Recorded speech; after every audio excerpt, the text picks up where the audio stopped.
afternoon, everyone, and welcome to our SHIFT 2021 Resiliency Architecture Challenge event. Thank you for being with us today, whether you're joining us on YouTube, through the OAA website, or if you're a registered attendee at a virtual conference week. My name is Susan Spiegel, and though I'm originally from Sudbury, I am a Toronto-based architect and president of the Ontario Association of Architects. The OAA regulates the practice of architecture in Ontario to protect the public interest. Today, we are coming together virtually to share the 5 submissions chosen for this year's SHIFT Challenge program. I'd like to begin this event by recognizing the traditional lands on which we are all standing as we come together virtually from our spaces across diverse Indigenous territories on Turtle Island.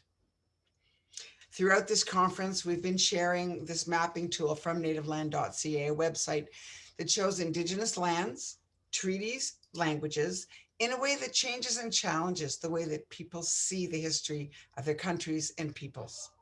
The website also provides wonderful educational resources to correct the way that people speak about colonialism and indigeneity, and to encourage territory awareness in everyday speech and action.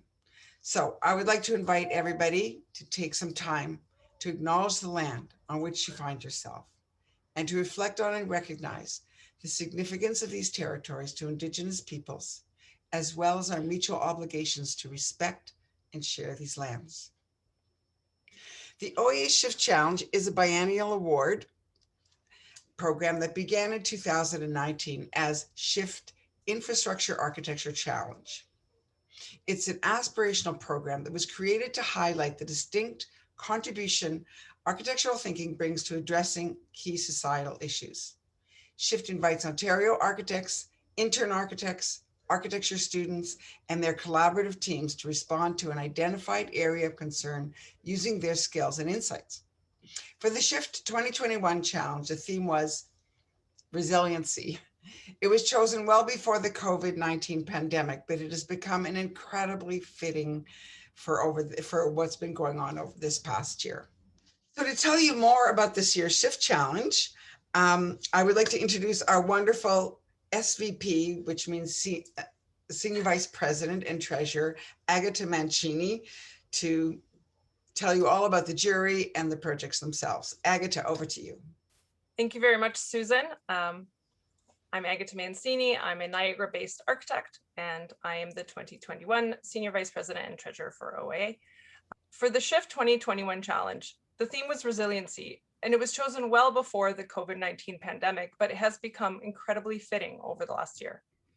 Resiliency is a quality in objects to hold and recover their shape.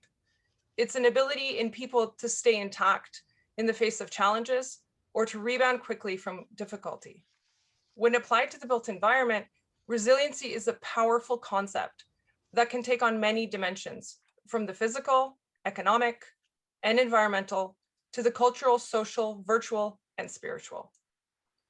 This year, 35 different SHIFT ideas came in, each a testament to that team's own resilience to complete the submission process in such an unprecedented year.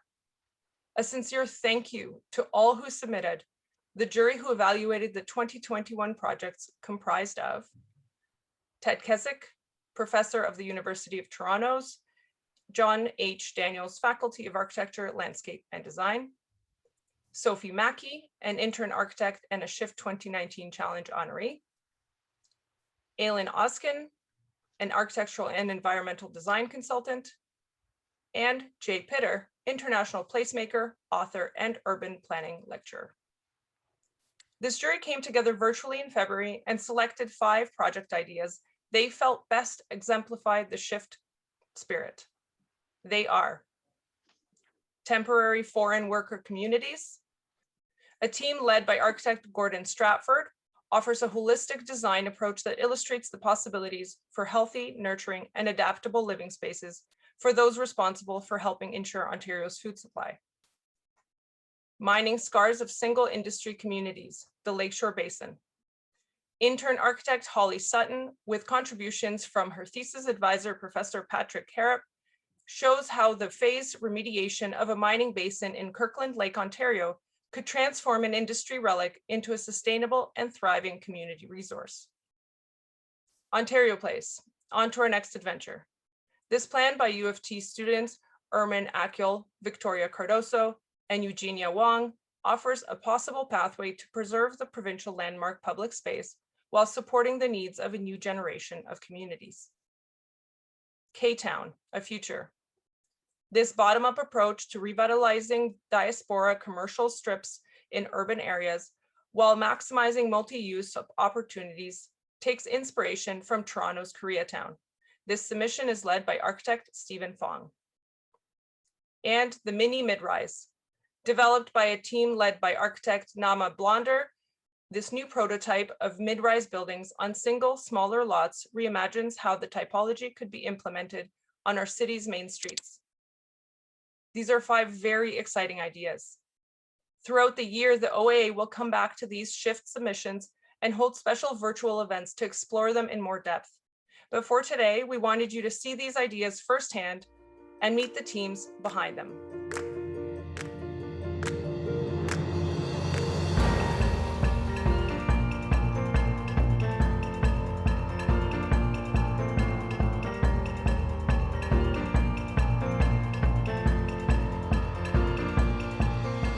I'm Gordon Stratford. I'm the leader of our team that made the submission to SHIFT 2021. And our team is really kind of an interesting combination of talents. We combine a background in theater, interior design, urban design, planning, architecture, and product design. And we never thought we'd get to use all of our expertise on one project, but in a funny sort of way, we did it this way. We consist of 3 team members, and I'll just let you know who they are.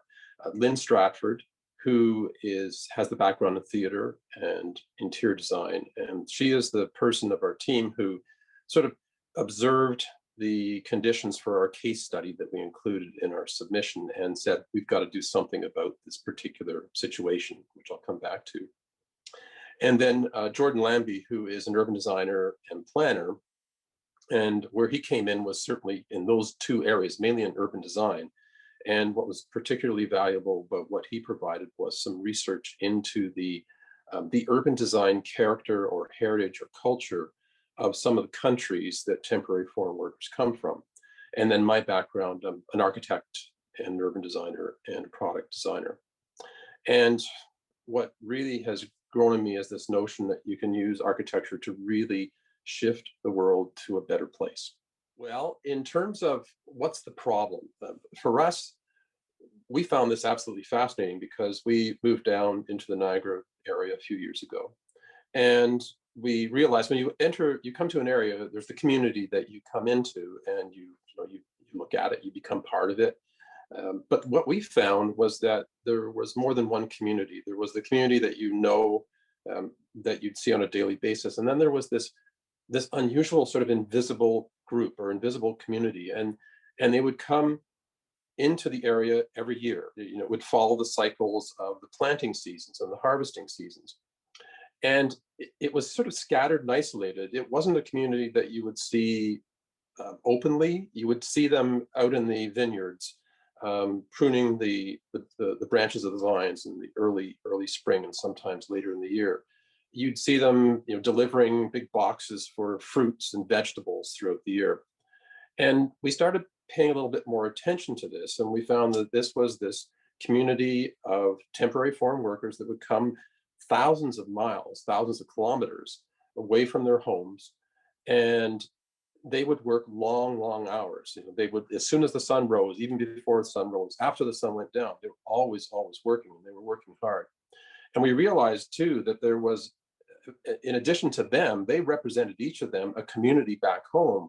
They might be the only breadwinner. They might be relied upon by many more, 5 people, 6 people, whatever that the generations might be at home, who would rely on them traveling so far and spending so much time away from their family. And to us, we looked at that and we went, this is one of the definitions of resiliency, of being resilient. They're going above and beyond. And the other thing that was really interesting was that when the pandemic hit, this little secret, this sort of secret hidden community came into the limelight because of their living conditions and how the pandemic, how COVID-19 was able to so quickly and unfortunately so successfully wreak havoc in their population because of the living conditions. And so it was really something that was something that we wanted to think about, and that is, this is more than just a group of people. It's a community that really needs to have much better care given to them, and that really started us down the path. And what was our approach? Well, the thing that we sort of thought of is, well, let's look at this. They clearly, it feels like when you see this invisible community, that it's more like a commodity. It's a group of people who come and they do manual labor, and they produce like any vegetables that you get from in Ontario with that, Ontario agricultural food mark on it. They place a big part in it. If they didn't come, there would be no food that comes from Ontario that ends up on our plates, your plate and mine. And so we thought, well, why don't we think of them as a community as opposed to a commodity? And that really started to unlock things, because what we wanted to try to do was to take this scattered, isolated group of people and say, okay, it's more than just simply designing a better bed, sleeping area. It's really looking at it in a holistic way, from the macro, like creating a community, down to the micro, and that is, what is their individual room like? And how do you create wealth and a sense of place as well? So we were thinking about designs that would be for where you could gather people together and where that might be dispersed. And you'll see that in our submission. How it connects to the broader community, because what Lynn was observing was that there was a really vibrant support network within the visible community that was there to provide aid to these temporary foreign workers. So for instance, down the street from where we live, there would be once a year in the summertime, this dinner where all of the temporary foreign workers would be invited, and they would be served dinner. It was kind of like a neighborhood thanks to the workers. And that wasn't all. There were doctors and nurses and all sorts of support in the community. And then the whole notion that it would be health and wellness focused. The pandemic pretty much laid that bare, that it's a problem that needed to be solved. So why do we focus on this? Well, what sort of accelerated us was that the federal government, towards the end of last year, had a call for consultation. And we felt that this was a really opportune thing, but it was also kind of cautionary as well, because what they were looking to was a crowd of people or participants that would be more governance oriented. So it was representatives from the countries that the workers would come from. It would be the farmers. It would be everything except design. And we thought, okay, design should not be this afterthought. It should really be there right at the very beginning, at the front of the line, and at the table. So we took a chance. We said, okay, they're not asking for design, but we'll do a design and we're going to submit it. And that's what we did. And to us, this is this change that I've certainly seen in the profession of going from being an architect where you're just supposed to do designs and it's almost scholarly, to being an activist. And I'm going to come back to that because that's really important.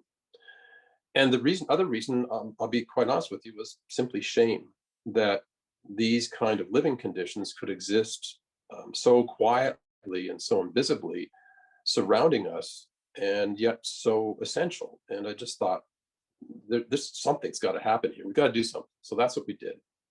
Well, first of all, why is it important to me? If I look at it just on a personal human basis, it's all about food. It's all about resiliency in food. And I must admit, I like eating, and most people do. And when you realize just how tenuous and how fragile the support network is for planting and taking care of and harvesting the fruits and vegetables that we enjoy locally, which is a great sustainability story, then you begin to realize that that's really important to you. The fact that it was in our own backyards, and the notion that the pandemic, which was very close to everybody, health and wellness, you live or you don't. and everybody has to be healthy in order for the live part to occur. And and quite frankly, the bar of the accommodations was so low that design could make an exponential difference to making it better. So it wasn't like the bar was high to begin with in terms of the sort of the built environment that many of these temporary foreign workers worked in. How does this extend beyond the initial site? Well, when we sat and looked at this, and Lynn observed locally, we began to realize that this thing just multiplies out everywhere across Canada. I have no idea how many temporary foreign workers there are in Canada on a yearly basis, but it could be applied anywhere. We just happen to use our case study in the Niagara region, but it can be down in Windsor, it can be in Ontario, it can be in any other province where agriculture plays a big role. And it's not just outdoors, it's indoors. A lot of the agriculture now happens under glass and under plastic in the greenhouses. And that we knew that our design needed to be something that it could be site specific, it could be specific to the area, but it also had to be universal. And that's why in our design, we looked at different ways in which these buildings and communities could be put together. So, and you'll see in our submission, we have what we refer to as a village, a hamlet, and I think it's a homestead. And the reason behind that was that the farmers like to have their workers close at hand, that there's a very short distance between getting up in the morning and going out to the fields and working and then coming back to wherever you happen to stay at night.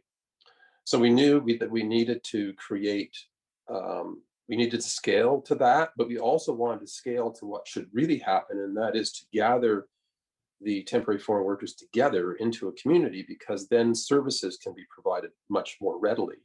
And you really get that sense of having a home away from home. So we were thinking on a whole lot of different levels here, from really, really high level down to the very detailed things.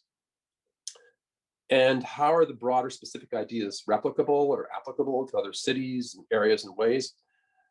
I think it's totally, totally applicable in all means. This started as mainly an agricultural and a rural case study, but really the preparation of food, the growing and the harvesting, the delivering, the whole food chain cycle happens both inside and outside. It happens in rural areas and at the edges of cities and towns. And really, basically, all we have to do is follow wherever temporary foreign workers are in Canada, and that's how it scales. That's how it's replicable. You follow that. You follow the people, and then you design from there.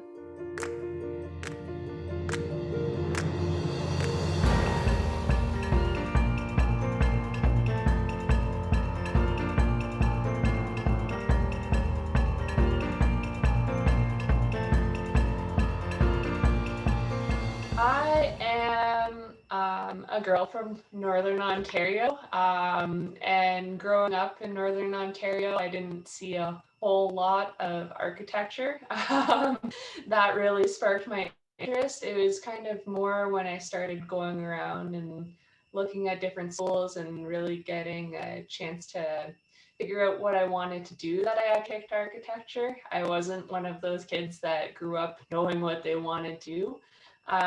But I saw how it could help communities, and I really just wanted to bring that back to my own community. My name is Patrick Harrop. I'm a licensed architect, but also I'm an associate professor of architecture at the MacEwan School of Architecture.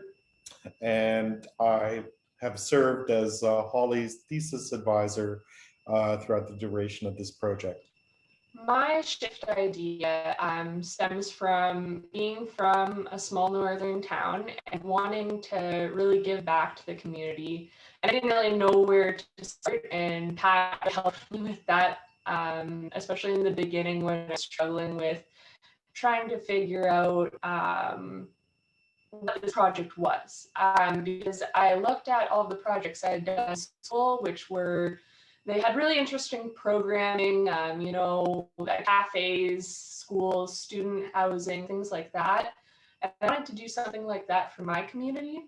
But then I realized a lot of these projects wouldn't work in my community. And that really kind of started me on, why don't these projects work? So I kind of took a step back and looked at my hometown, Kirkland Lake, from an outsider's perspective. And Kirkland Lake's a small mining community. It's a single industry community, meaning that most of the population relies on mining in some way.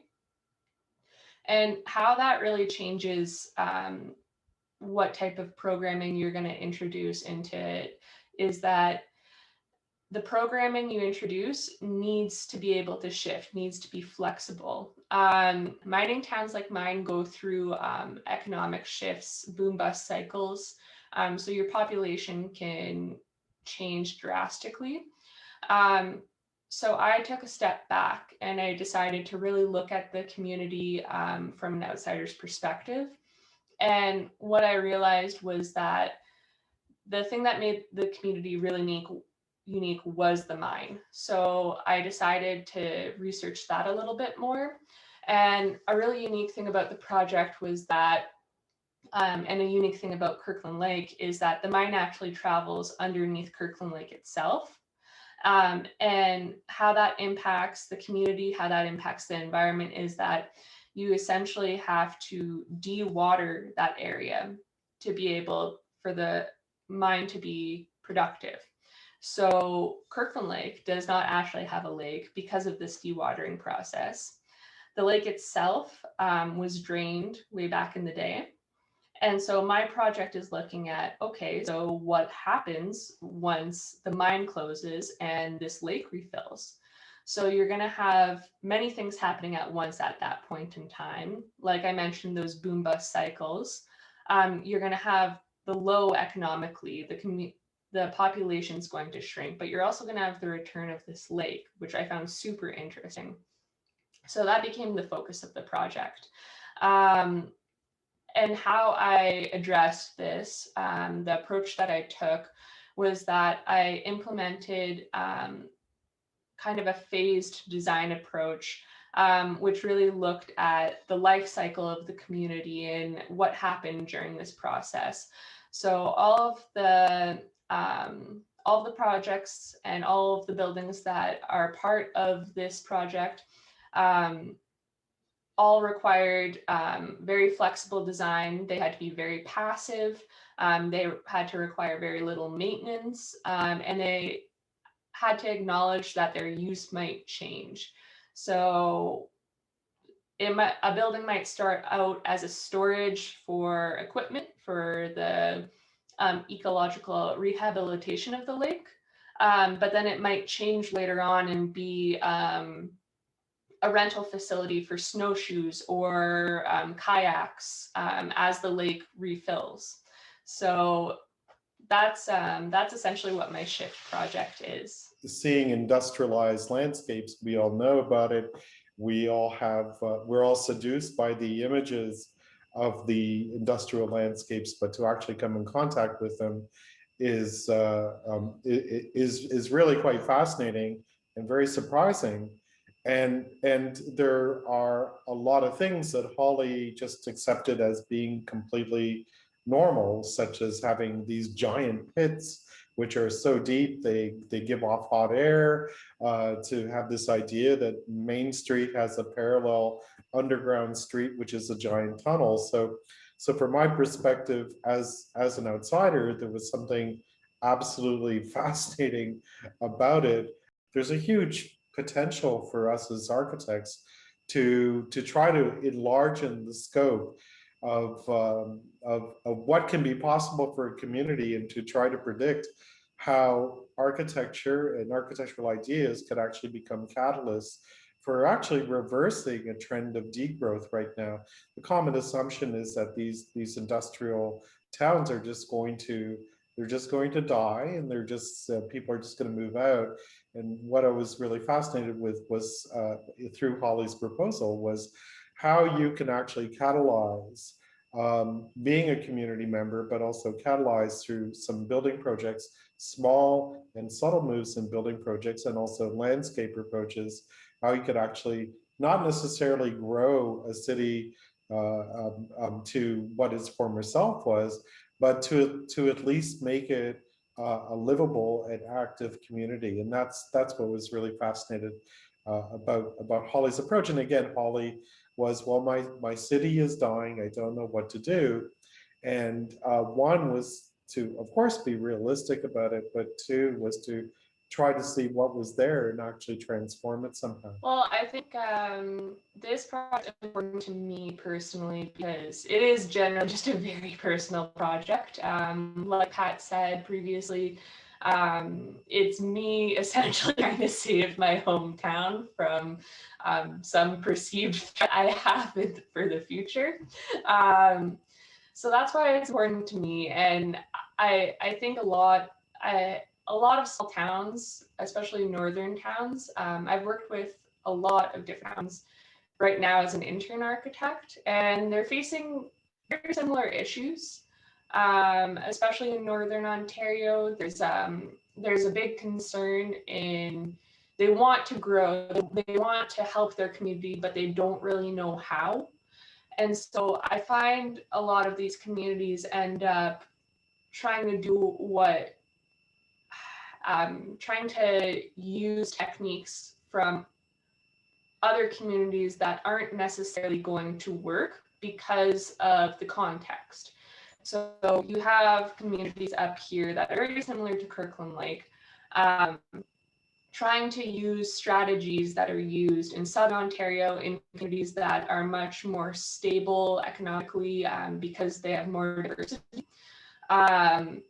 And because we don't have that diversity up here, and in generally some smaller communities where you're relying on one single industry, you have to take a step back and really look at, is what we're proposing right for the community? Just because it works for another community does not mean it will work for yours. And I think if that that position and that way of looking at things was used throughout a lot of these communities, they have projects that might be able to help them a bit more. And that's kind of what I like this project to influence really.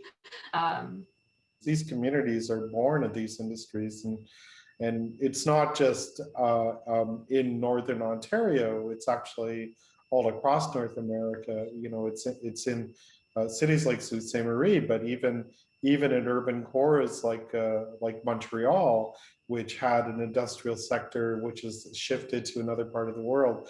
So it's a very big problem, because what we're continuously faced with is a deindustrialization at a massive scale that is happening all across North America.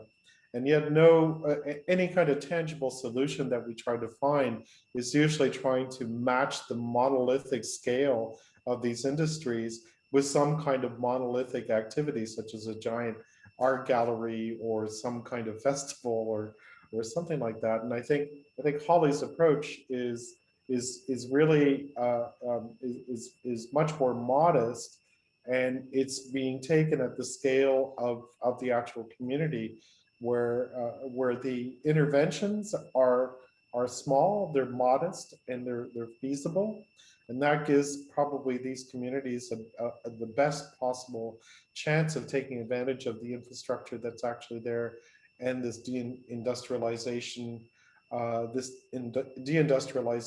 wave that is going across North America. I think it's actually a very important thing for us as architects to take the lead on, because so far the way that it's been handled is that these towns just die and they're left as ghost towns, which is all very interesting, but it does result in a huge waste. So I think there's a much larger discussion about economics and sustainability and how we develop things that is really part of this whole story.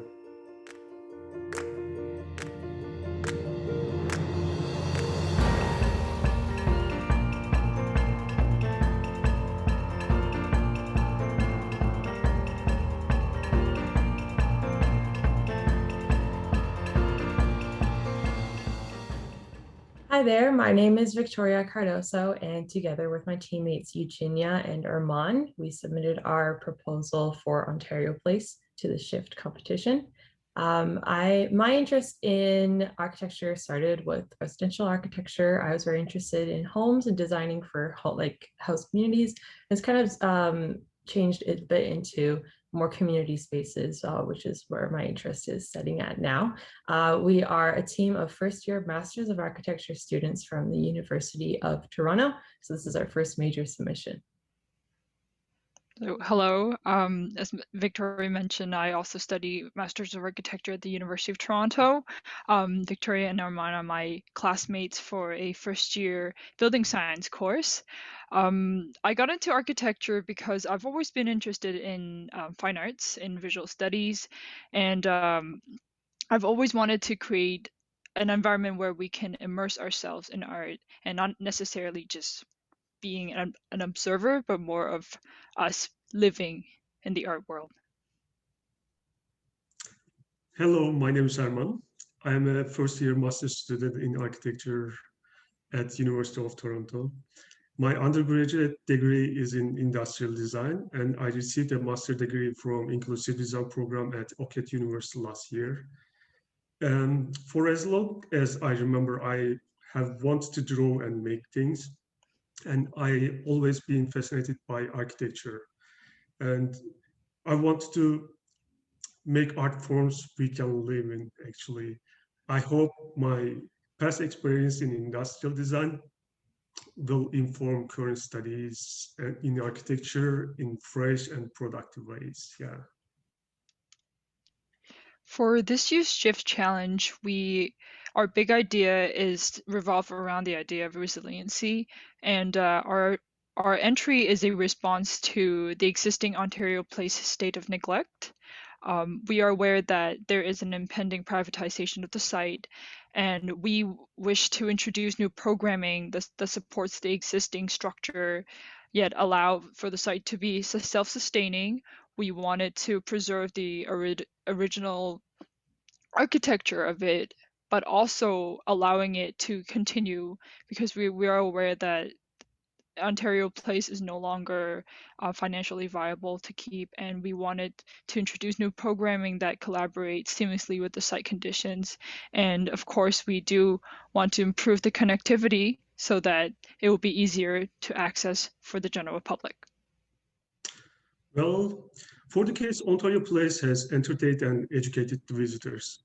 Unfortunately, the site victim to poor management, and several elements had to be demolished. The future is Ontario Place is unfortunately uncertain now.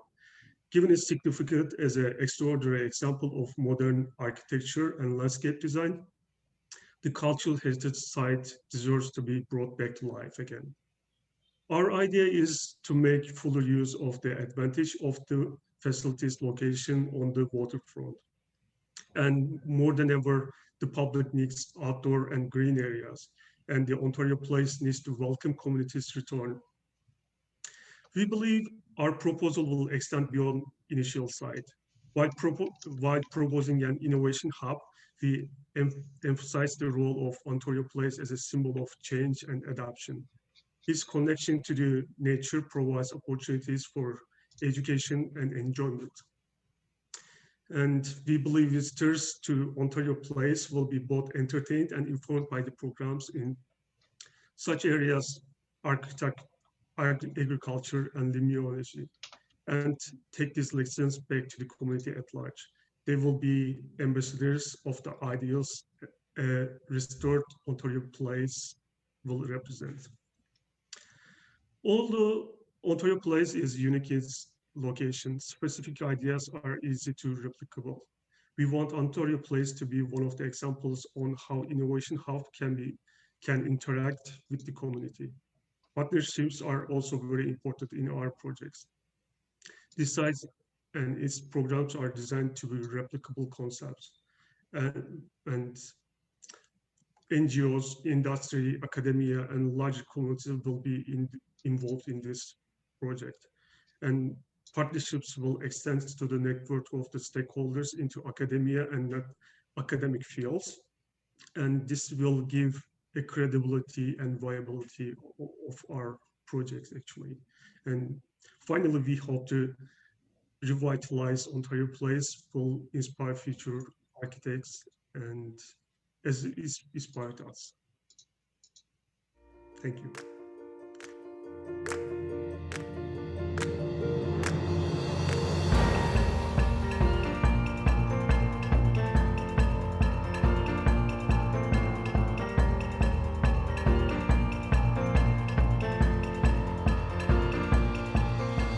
I participate in architecture in a number of different platforms. Firstly, there's Stephen Fong Architect. Secondly, I have a consulting firm that does hospitality and retail, and that's called Office Make Good. And thirdly, I'm a faculty member at University of Toronto's Daniels Faculty of Architecture. And so the office is actually located about 5 minutes walk from the school.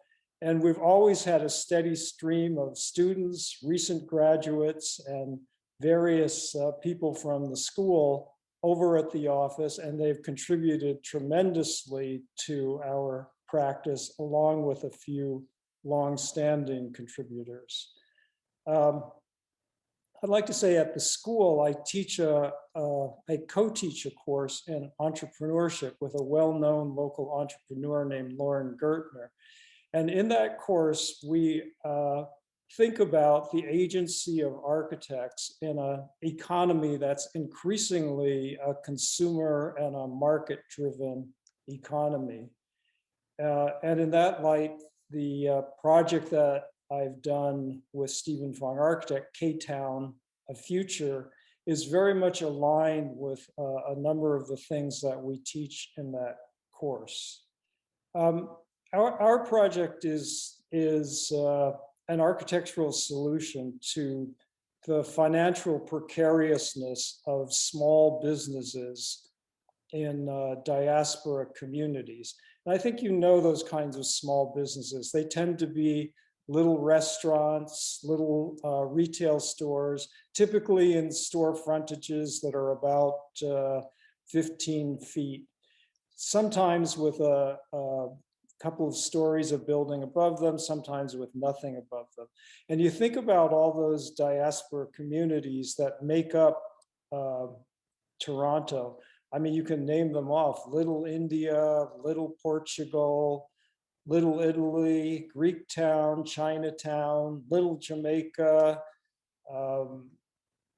Koreatown. There's just, in fact, there's a new one now that I didn't know before, Little Tibet. So all of these communities share some of the same problems. These are people who've come to the country recently. These communities are like landing pads, and these small storefronts are really economic tools for these recent immigrants to start businesses, to get a foothold in the country. And so we looked at these and we found out that increasingly these storefronts are becoming unviable, and these small restaurants are becoming unviable. And we thought about it. We thought, is there an architectural solution to this? Is there a way that we could make things better so that the landlords and the small business owners could have a greater chance at success? And our project is very much based on that. So in a nutshell, what we do is we simply try to figure out a way to maximize leasable space. We notice that the second and third stories on a lot of these buildings are unused because they're too dilapidated. They're not sufficiently renovated in order to rent out. So we make a retail space that's a better quality. So we have looked at some of these merchants and restaurateurs, and we noticed that a lot of them are not attuned to what we call the experience economy, that in order to do a value-added product, you have to offer consumers an experience now. And so we work with people and we think, how can you do that? we plan for a renovation where the upper floors have good quality residential amenities. So we tried to mirror what you would get in a good quality condominium. And lastly, we thought about this notion of flexible space. And this was probably just pre-pandemic. We were thinking about Airbnb, co-work spaces, and all of these kinds of things. And these, our building has been outfitted so that it could be used in a variety of ways. So that's what we were trying to do in this particular project.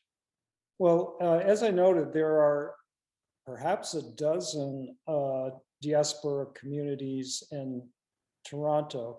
And so we thought this is applicable to Koreatown, but is also applicable to all of these diaspora communities. And in fact, it's applicable to many main streets in Toronto, the kind of low-rise main streets that are adjacent to residential neighborhoods. One of the things we've noticed about the City of Toronto official plan is that it tends to imagine that its actions are about permanent and fixed outcomes, and that it also is based on this notion of rational urban planning. And what we found in the diaspora communities is a lot of these things are not so rational. They're about people who are trying to do something in the vein of self-determination. They're banding together, and they're not also thinking in terms of fixed and permanent solutions. These are temporal solutions. And so this issue of urbanism as perhaps a temporal practice should be discussed. How do we think about cities not simply as the final end game building that's put there, but also as a series of temporal stages? So you see in any of these diaspora communities, like in Koreatown, if I could just take that as an example, at one time it was a landing pad for South Americans. And so you still see one or two South American restaurants sprinkled in with the Korean restaurants. At another time, a lot of it was Greek. And so you still see a few scattered Greek landlords mixed in with the Korean landlords. So there's that issue of temporality that I'm talking about. And also the temporality of the current situation is of interest. And I think one of the things that can be clearly seen is that the condition that we've identified, this inability of the small businesses to afford the taxes and the costs of running their businesses on these strips, has been exacerbated in the year 2020 by the COVID-19 situation. It has shown with even greater urgency the need to think about some of these issues. Through my involvement at University of Toronto and at other places, and especially with our office Make Good efforts, we know a lot of entrepreneurs. And so we're in that situation where we can develop the project. So we have been developing this project. We have been doing this building. We're actually almost prepared to open it. And so for us, especially at this scale, it's about proof of concept, and we're ready to do that. We're about to launch a hospitality venture in the ground floor of this building. We're about to finish it.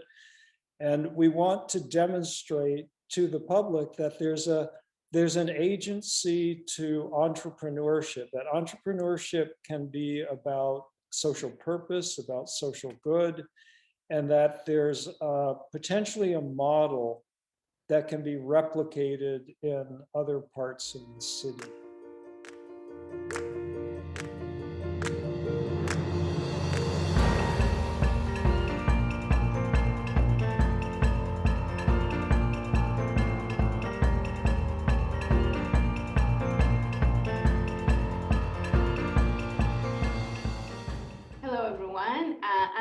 blunder with smart density.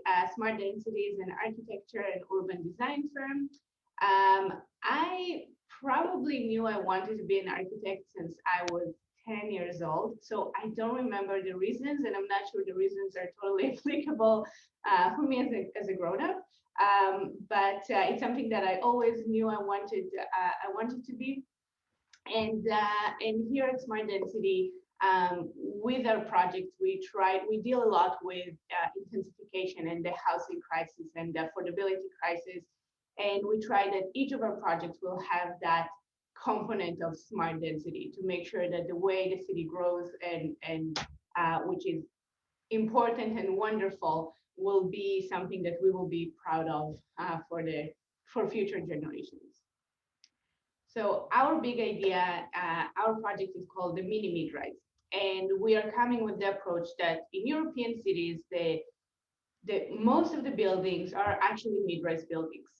There aren't so much tall buildings, not that we have anything against tall buildings, but we definitely recognize that the policy the city has to have more mid-rise buildings in the avenues, it's the official terminology for the majority of our main streets, actually didn't take shape or didn't materialize the way we were hoping for.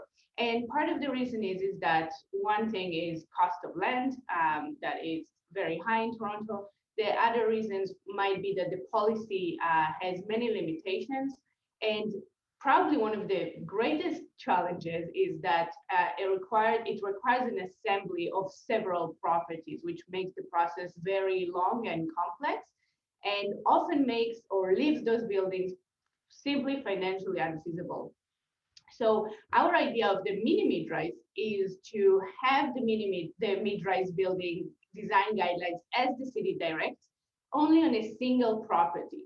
And that will allow our main street to intensify, which also absolutely the right place for Toronto to grow, because those main streets are close to transit, public amenities. They have the character that all of us want to live nearby. And we were thinking how those main streets could grow and have more people and create a more inclusive Toronto.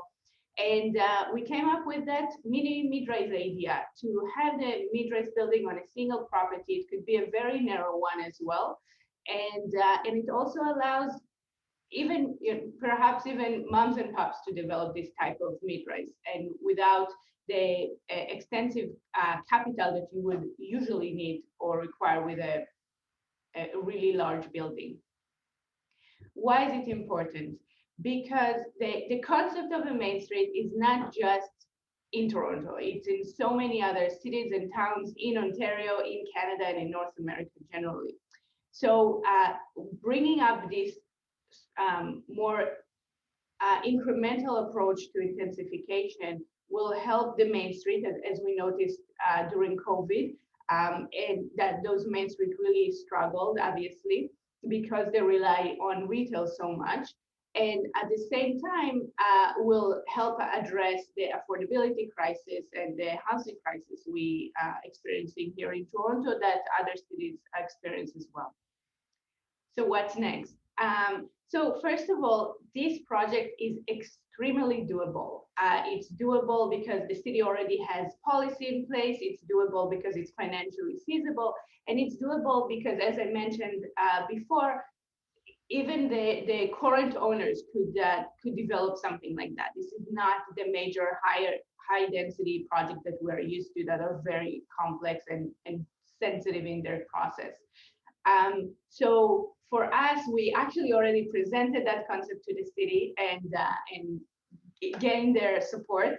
We also developed a financial model, and we want to definitely take it forward and see how we can identify the right properties and work with the right partners to see the mini mid-rise built across our main street. So architectural thinking for me is, first of all, it's a way of life, really, because once you go to architecture school or become an architect, it provides you with the tools that you look at the world differently.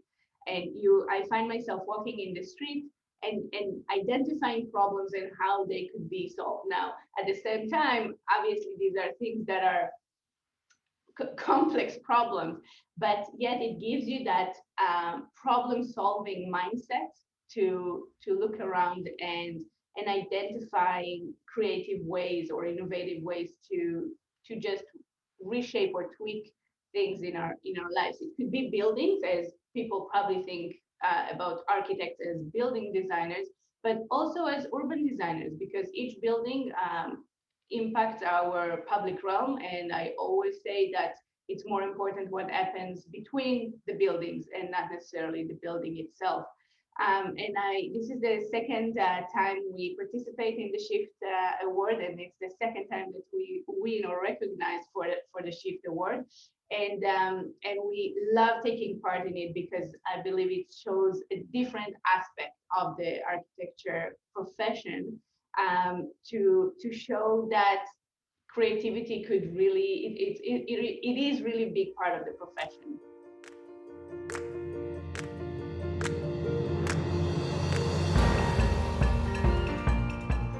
Thank you all for joining us today to preview the SHIFT 2021 Resiliency Architecture Challenge selections. Congratulations to all our selectors, winners. We'll have more information on the individual ideas over the months to come. Please keep checking www.shiftchallenge.ca, and also follow us on Twitter and Instagram at OAA Architects, which is actually OA Architects, to stay in the loop. For those of you who have registered for the full OEA virtual conference week, which I hope is many of you, we look forward to another day of learning and sharing tomorrow. I hope you all have a great evening and see you tomorrow. Thanks.